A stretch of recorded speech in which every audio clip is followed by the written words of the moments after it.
Hello everyone. So, in this video tutorial series, we will learn about HTML, CSS, JavaScript, and how could I forget Bootstrap. So, to give a very quick introduction before we really jump in, HTML is the layout language of the web. It's how you say what particular element goes where. Okay, so it's like saying, okay, I need the text box over here, the paragraph over here, and so it's kind of the layout language. CSS is the styling language which basically styles your elements. So for example, I need to have this a beautiful little button with background shades, so that's what you get in CSS. And JavaScript, which is basically an event based language which listens to your different events from your user or the end user, whatever they click, whatever they scroll, and based on that, what you can do is using JavaScript you can basically modify CSS and HTML. Okay, so CSS is basically applied to different HTML properties or other different HTML elements. So first you have the HTML. Okay, so different HTML elements may have different CSS properties, for example the color, the background color, the foreground color, and so on.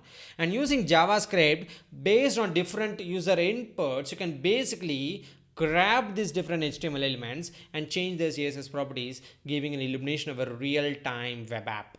Okay, and what is Bootstrap? Bootstrap is released by Twitter, which is basically a CSS JavaScript library. Okay, or I would not say it's a library, it's kind of a framework. So for you to develop applications faster, you can use Bootstrap. Okay, so you can completely go away from Bootstrap and just say I will use CSS and JavaScript. That's also fine. But then if you are using only HTML, CSS, and JavaScript, what happens is that you lose a lot of time. You do a lot of hard work.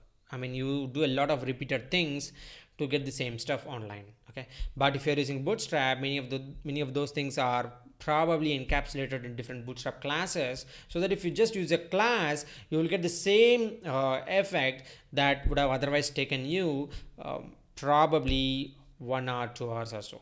Okay, so Bootstrap is the way to go. So that's why from the next video tutorial we are going to start with Twitter Bootstrap, and using Bootstrap we will learn HTML.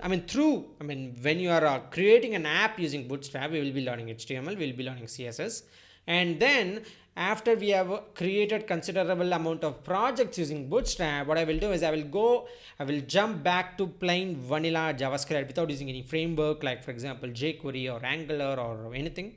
Okay, and using JavaScript, basically we'll discuss the different concepts that are important, and probably we'll try to develop one of few apps as well. Okay, so that's the plan, that's the agenda. So now in the next video, let us jump right in to learning Bootstrap, or rather creating app through Bootstrap. Thank you.